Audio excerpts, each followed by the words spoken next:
पहलगाम हल्ल्यानंतर भारतानं ऑपरेशन सिंदूर राबवून पाकिस्तानला अद्दल घडवली आहे.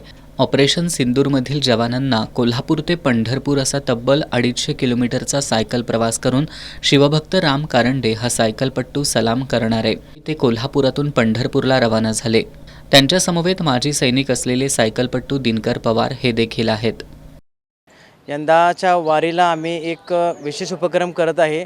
ऑपरेशन सिंदूर. या ऑपरेशन सिंदूरमध्ये भारतीय जवानांनी अतिशय उत्कृष्ट अशी शौर्याची कामगिरी केलेली आहे. त्यांना कुठेतरी सलामी ह्याच्यासाठी आजची आम्ही वारी खऱ्या अर्थाने त्यांना आम्ही समर्पित करतो. तर आम्ही कोल्हापूर ते पंढरपूर असा तब्बल 250 किलोमीटर सायकल परिक्रमा करून एक अनोख्या पद्धतीने भारतीय जवानांना त्यांच्या सन्मानार्थ आजची ही वारी त्यांना समर्पित आहे. कोल्हापुरात हॉकी स्टेडियमजवळ राहणारे राम मोहन कारंडे हे चांगले सायकलपटू आहेत. विविध उपक्रमातून ते नेहमी जनजागृती करत असतात. विधानसभा निवडणुकीत 1000 किलोमीटर सायकलीवरून प्रवास करून त्यांनी मतदानाबाबत जनजागृती केली होती. रंकाळा तलाव कचरामुक्त, प्रदूषणमुक्त करण्यासाठी त्यांनी रंकाळ्याभोवती 76 किलोमीटर प्रदक्षिणा घातली होती.